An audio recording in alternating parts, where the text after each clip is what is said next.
Hey guys, so I got a few requests to do a comparison here between the new iPhone 10 and the Nokia 8. So this is Nokia's latest flagship running Android here. So I wanted to do a quick little comparison, see how the €500 phone does compare with a €1,000 phone.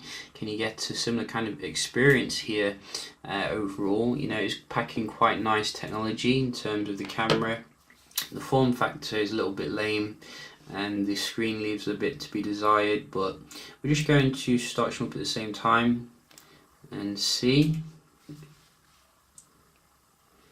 There is a rumoured Nokia 9 which might come with bezel-less display, completely bezel-less according to some leaks, but we don't really know yet.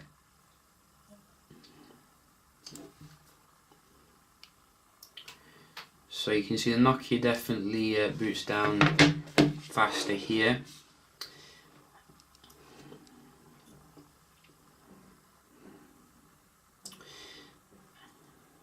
We are running Android Oreo as well on the Nokia. Oh, just beats the iPhone, which did have a little bit of a head start, the Nokia.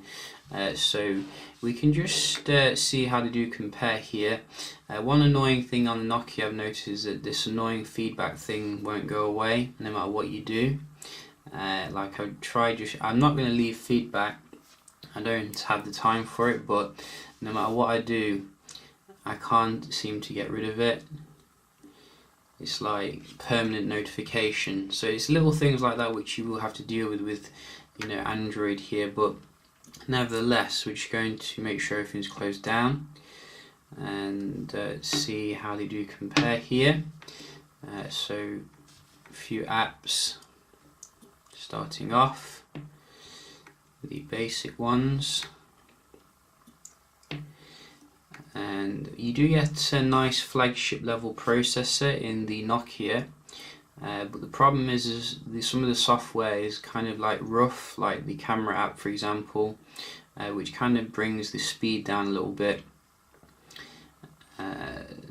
App Store, oh nice fast there on the Nokia.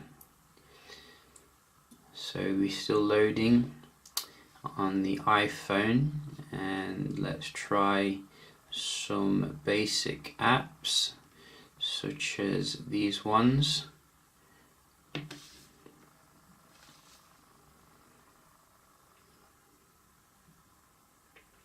So iPhone again, and another one. That was Nokia coming back.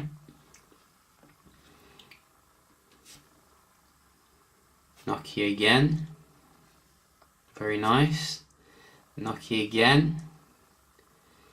Wow, Nokia is doing pretty well for these third-party apps again, similar to the Note 8 actually. I don't think iOS is that good in terms of the optimization nowadays, so that is pretty nice. I can't get over the display though, you know, why they chose to use such a dull lifeless display is beyond me.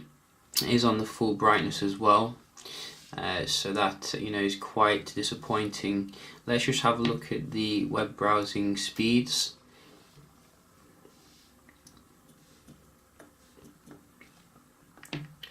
So first website, GameSpot,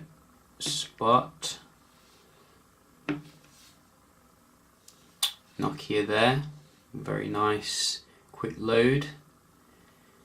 And another one, where is the web page? There we go. Again Nokia. Wow, no, it's not Nokia. I was thinking it was, but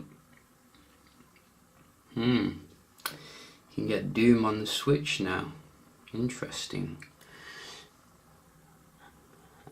So I think really here you can see this is where the display really comes into its own on the iPhone.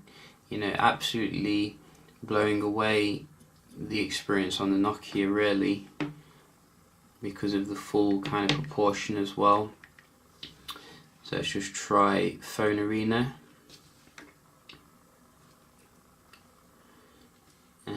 Go.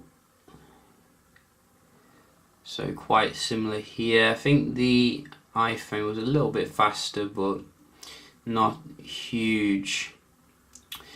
Oh, so we have weak iPhone 8 sales. I wonder why that is. iPhone 7 still selling better. Amazing. So I'm going to give this to the iPhone when it comes to the overall experience. I think it's just much nicer. You pay more, you get more at the end of the day. And finally, let's have a look at the Geekbench score here, see how they do compare in terms of the processing. Go. And we are back here. As you can see, the iPhone has run through this very quickly. In fact, we are running, as you can see, 4,255 should I say, for the single core, which is probably like 5 years ahead of what you're going to get with Android. But you know, benchmark isn't everything. I have found the actual performance to be not a huge step up from the iPhone 7, but it is good to know that you are running such powerful hardware. You know, it gives you like a nice feeling at the end of the day. And when you consider the Nokia 8 here, I think it's coming with a very you know, decent specs.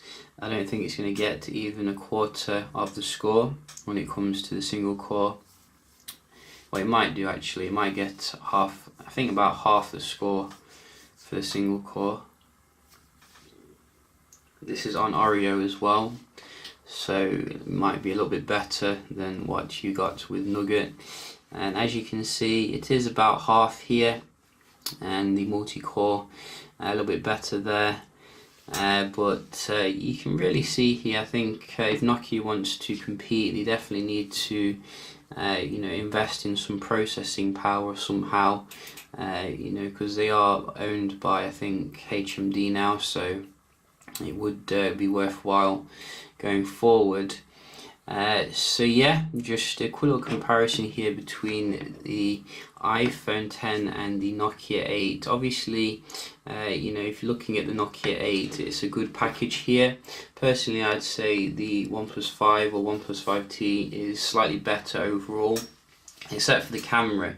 You know, if you're looking for the camera, this is a solid device which, you know, is pretty good, except for the camera software. But I think you know, the OnePlus 5T, I think that's launching for about the same kind of price, so I'd probably go for that overall if you're looking for a budget banger here. So yeah, obviously I'm looking forward to the Nokia 9 True flagship. Hopefully it will come out this year or early next year, we'll have to see. Hope you found the video helpful, and I'll see you in the next one. Cheers.